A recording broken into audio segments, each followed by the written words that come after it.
Disclaimer: this story contains mature themes intended for adult viewers. Viewer discretion is advised. The rain tapped gently against the window pane, the soft rhythm blending with the quiet hum of the evening. I hadn't meant to linger in the hallway, yet somehow I found myself frozen just outside her door. She was there, sitting in the dim light, the shadows tracing the delicate lines of her face, and suddenly the air felt heavier, charged. "Stay," she said, her voice barely above a whisper, but it carried a weight that made my chest tighten. My heartbeat skipped, the sound of it almost loud in the still room. Her eyes met mine, deep, unflinching, and something unspoken passed between us. A tension that neither of us had labeled yet but both recognized instantly. I stepped closer, trying to tell myself it was just concern, just curiosity. But when her fingers brushed against mine, almost by accident, the warmth of her touch lingered longer than expected, and the electricity between us thrummed in the quiet. She tilted her head slightly, studying me with a faint, knowing smile, teasing in a way that made my pulse race. The scent of her perfume wrapped around me, a subtle mixture of jasmine and something darker, almost like cedar, and I felt an unexpected closeness that made my knees weak. Every instinct screamed to retreat, yet I couldn't. There was something about the way her silence met me, heavy with unspoken longing, that made me want to stay, to linger, to discover what it was she needed me to see. "Your silence, it heals me," she murmured again, softer this time, her eyes dropping to the small space between us. I swallowed hard, acutely aware of the proximity, of the charged space where neither words nor actions had yet crossed a line. The rain outside intensified, a gentle drumroll echoing my nervous heartbeat, and I realized that staying or leaving was no longer just a choice. A pause hung in the air, fragile and electric, and then she leaned just slightly forward, a hair's breadth closer, and the world outside the door seemed to vanish. My pulse thundered in my ears as I waited, caught between hesitation and desire, unsure whether to move or let the moment speak for itself. And just as the tension peaked, the door creaked behind me. The moment the door creaked, I turned instinctively, expecting an intruder, or perhaps a sudden reason to step back. But it was just her, lingering in the shadows, the flicker of lamplight catching her eyes in a way that made the room feel smaller, more intimate. There was history here, more than I could name aloud, but it pressed against the air between us, almost tangible. She sighed softly, the sound heavy with memories, as if each note carried a piece of a past I had only glimpsed. "I didn't think anyone could stay," she admitted, voice trembling slightly. Her words weren't just about the silence. It was about the world she'd lost, the people she'd loved and let go, and the fragility she carried beneath that composed exterior. I stepped closer, though careful not to cross the invisible line she hadn't invited me past. "You don't have to explain," I whispered. "I just want to be here, if you let me." Her lips curved into the faintest smile, a mixture of gratitude and something else, something sharper, almost daring. She shifted, brushing a loose strand of hair behind her ear, and in that movement, the tension between us deepened.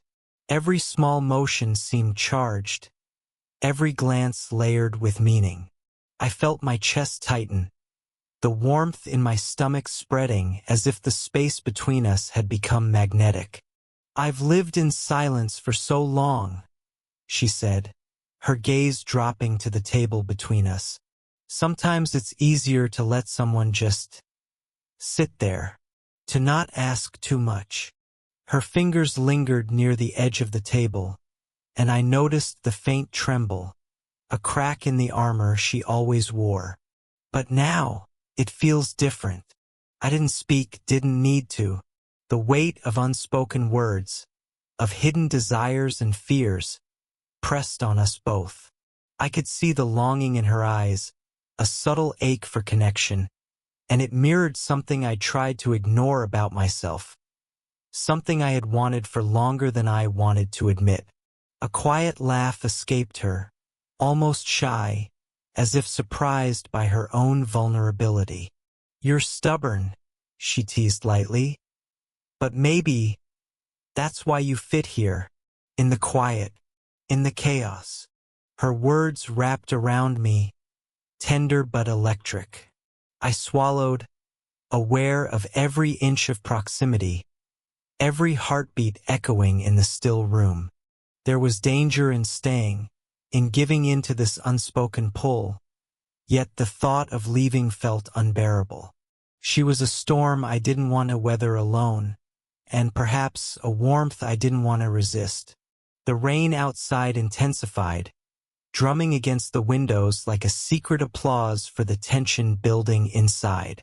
And as our eyes met again, I realized that beneath the silence, beneath the fragile calm, something was awakening. Something neither of us could name yet, but both of us could feel.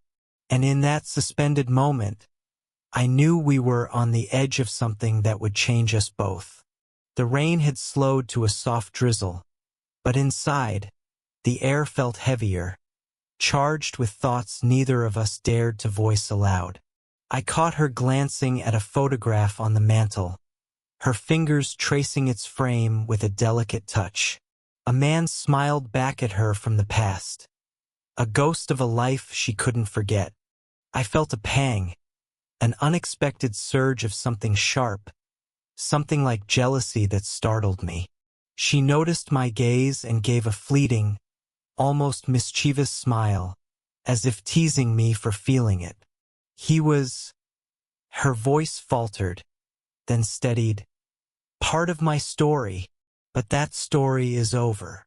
Her words should have reassured me, but they only made the space between us thrum louder. My chest tightened, my thoughts twisting with questions I couldn't articulate. The way she looked at me now, with that faint, daring spark in her eyes, made the room feel smaller, more intimate, as though the walls themselves were conspiring to push us closer. I stepped toward her, pretending to adjust something on the table, but the movement brought me nearer than necessary. Our hands brushed again, deliberate this time, and I felt the warmth linger far longer than it should. She didn't pull away.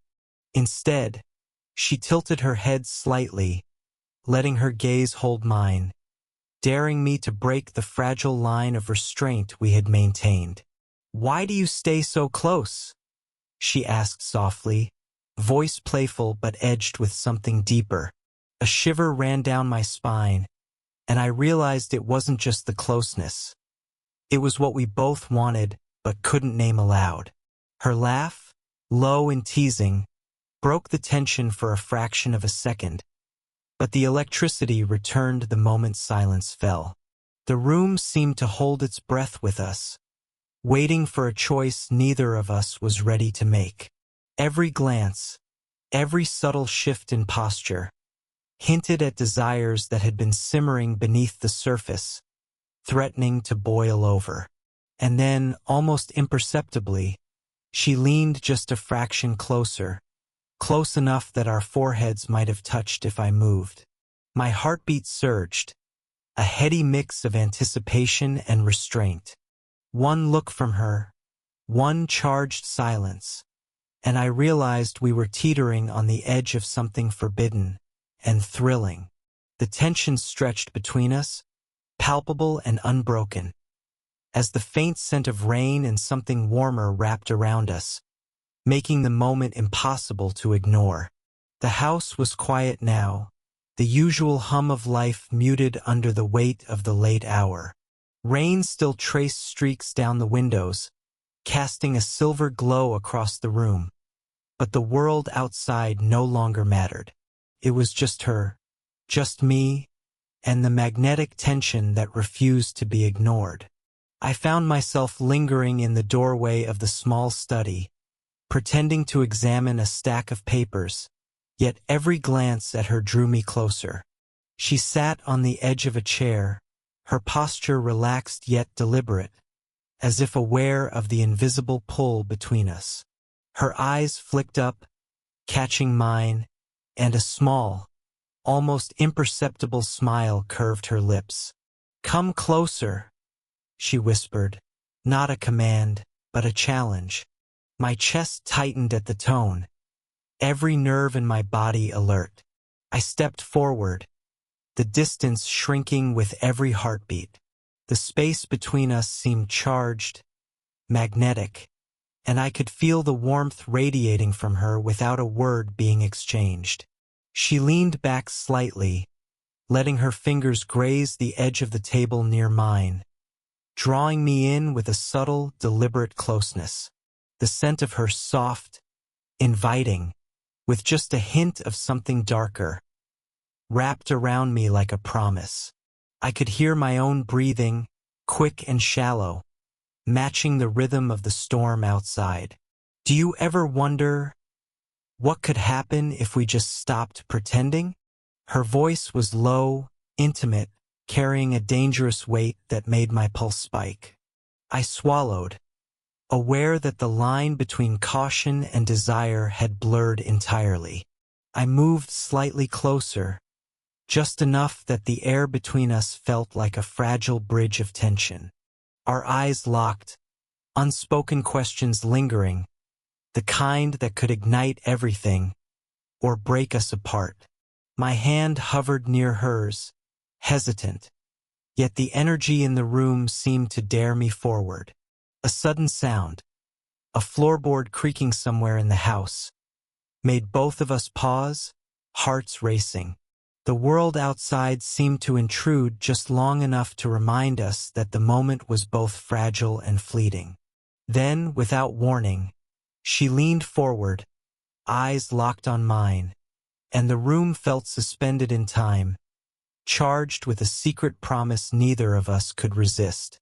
And just as I reached for the small, trembling space between us, a knock echoed from the door. The knock at the door shattered the fragile bubble we'd been suspended in. Both of us froze, hearts hammering, the air suddenly thick with uncertainty. I turned slowly, expecting a neighbor, a visitor, anything, but the hallway was empty. My pulse slowed slightly, but the charged energy between us didn't fade. She exhaled softly, a mixture of relief and something unreadable passing over her expression. "I thought I heard," she trailed off, her gaze flicking toward me with an intensity that made my chest tighten. There was no one else, yet the moment felt invaded, fragile lines of restraint stretched taut. "I should go check," I said, though neither of us wanted to move, neither wanting to break the magnetic pull that had drawn us this far. But as I stepped aside, she let out a small, almost nervous laugh. "I don't think it's just the storm out there," she murmured, her voice low, carrying a secret weight.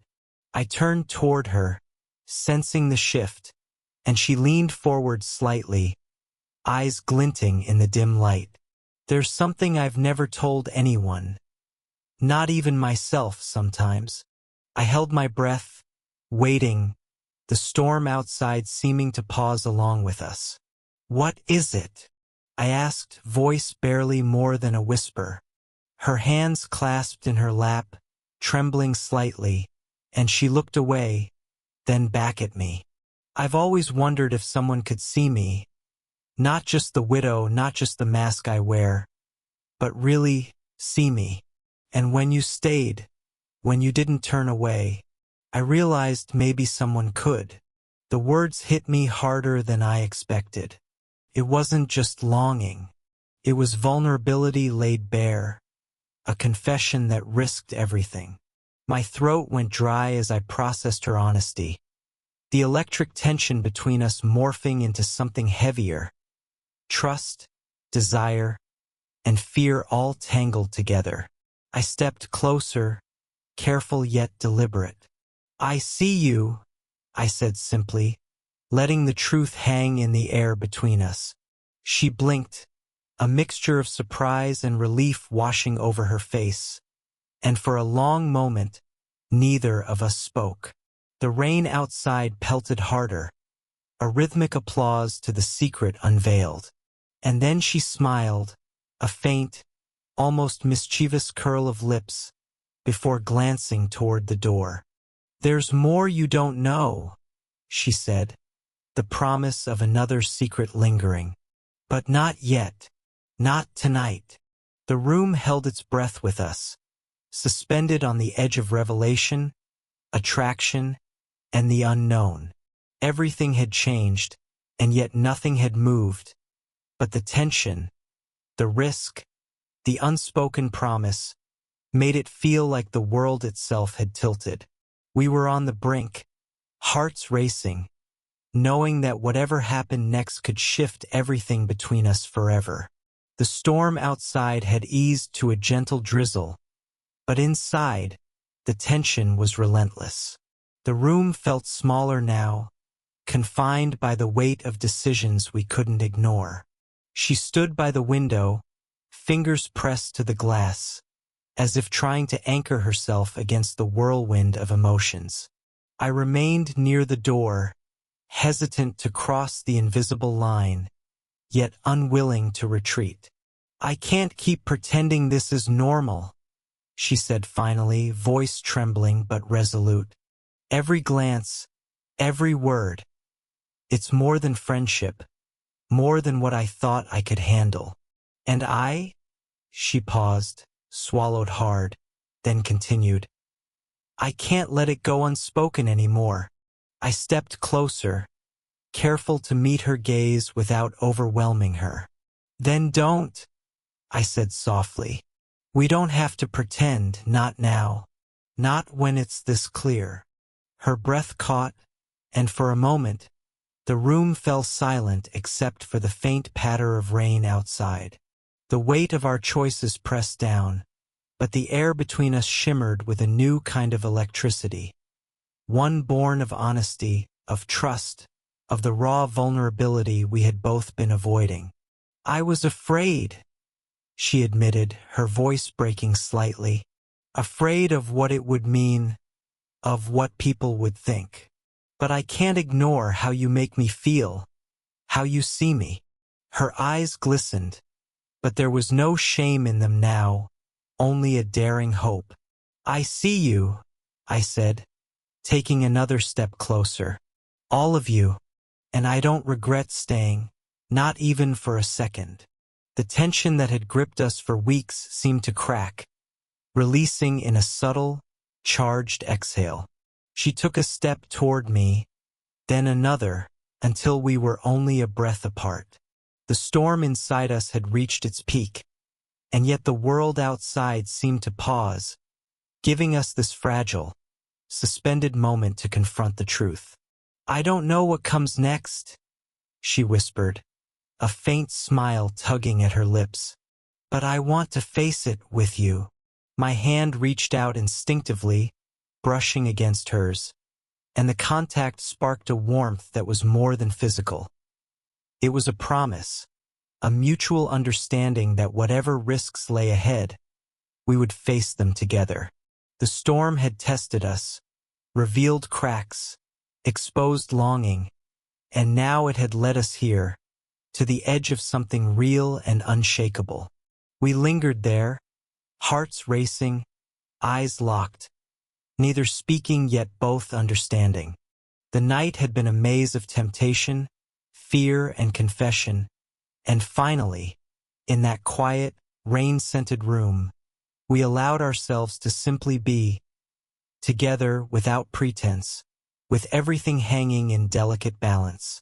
And as the rain softened into a whisper, we both knew the next step, whatever it was, would come from the truth we had finally dared to face. The rain had stopped entirely, leaving a faint mist in the air that blurred the edges of the night. The world outside was quiet, but inside, the room was filled with a soft, lingering warmth, a reflection of everything we had survived and confessed. She stood near the window, the gentle glow from the streetlights brushing her face, and I found myself rooted to the spot, unable to look away. "I never thought I'd feel this alive again," she whispered, turning to meet my gaze. There was a softness there now, a vulnerability that had been hidden beneath years of grief and caution. "You've changed that. You changed me." I took a step closer, reaching for her hand, and this time, there was no hesitation. Our fingers intertwined naturally, as if they had always been meant to fit. The tension that had gripped us, the doubts and fears, seemed to dissolve in that simple touch. "You've changed me too," I admitted quietly, the words carrying all the weight of the storm we had endured together. "You made me see that some things are worth taking a risk for, worth holding on to." She smiled, a warm, radiant curve of lips that made the world feel brighter. Slowly, she leaned forward, resting her forehead against mine. The closeness was electric yet tender, a perfect balance of desire and trust. We didn't need words in that moment. Our hearts spoke enough. "I want this," she murmured, voice soft but certain. "Us, whatever comes next, I want it with you." "Then we face it together," I replied, and the promise was silent but absolute. We lingered like that for a long moment, hearts beating in quiet harmony, the rain-scented air surrounding us with the feeling of a fresh beginning. Finally, we pulled back slightly, still holding hands, and I saw a light in her eyes that hadn't been there before. A hope, a joy, a confidence that came from knowing she was no longer alone. The storm had tested us, revealed our fears, and yet it had brought us closer, forging a bond stronger than either of us had expected. As we stepped to the window together, watching the night sky clear and the first stars appear, the room felt like ours alone, a sanctuary of truth, honesty, and quiet passion. And in that shared silence, the promise of love lingered, steady and unshakable, carrying the knowledge that whatever challenges lay ahead, we would face them side by side. For the first time in a long time, both of us felt wholly seen, wholly understood, and wholly together.